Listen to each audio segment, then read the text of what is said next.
Time now for your home and garden. This morning we're looking at some very special chairs. They were all made just from wooden pallets and they support a good cause as well. Joining me now with more is Justin Gravely from the Friendship House. Good morning to you. Good morning. Really interested to hear about everything that you were able to do.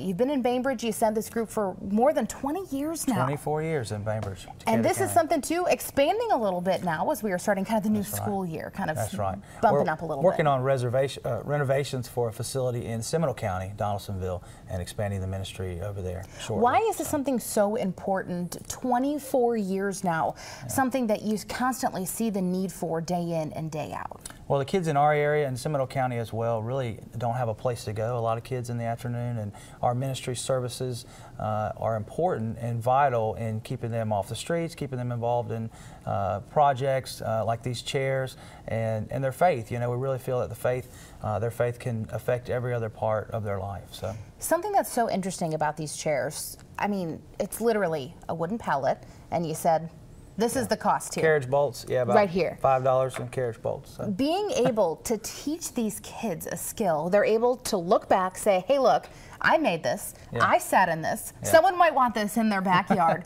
What does that do to them? What does that do to their spirit? Well, I saw in the beginning, as we were just cutting the pallet up, we're separating it. This is an easy project where you're essentially just making a cut down the middle, putting the two pieces together. Is there, you know, you're going through the sanding and all the not so fun parts, and then when the two bolts go in, before we even paint it, they see that it's usable. It's something that they could, you know, sit in, obviously, and is more than just the work that goes into it. So painting it was just an extra.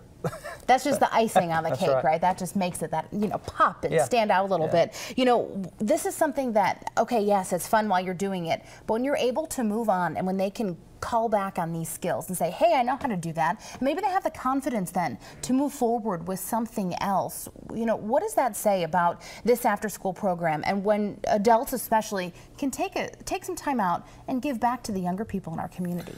Yeah, it's a huge thing, I think, and as you go forward, when I was growing up too and learned some skills like that, it really sent me into a certain position that I had for a while. So it hopefully would lead them to take a job that maybe they would not have tried to do if they didn't have the experience using the little tools. And we do have a lot of opportunities for the adults to come throughout the community and just to give back in you know, instances like this. So there's other skills and other crafts that sometimes we do have in. It's a great opportunity. And we're taking a look at the chair that you guys had just made. I mean, I can see that hanging around someone's backyard. I can see a bonfire in the middle of that, or out on the beach. This is something that can really go back and make a difference and just build up their spirits. And who knows what it's going to spark in them. Maybe they want to be a carpenter then. Maybe they're going to start building us mansions and crazy homes.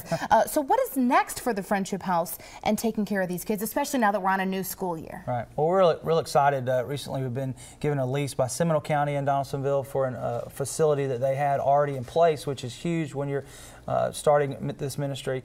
And so we are working on fundraising to renovate the facility and get the kids in Seminole County into a position to come to the same program. So we're hopefully shooting for January of next year and working towards that. It's going to be here before we know it. That's right. And then we can get some more chairs made. We can get some tables. So our whole house can be just decked out with things that these kids made. You see some contact information here on your screen so you can take part in what the Friendship House is doing. Of course, they're out there in Bainbridge for the past 24 years and now expanding into Seminole County. We've got that contact information on our website as well, WTXL.tv. Justin, thank you so much for being here. Thank you so much. We certainly appreciate everything you're doing. Stay with us. We're back in just 2 minutes.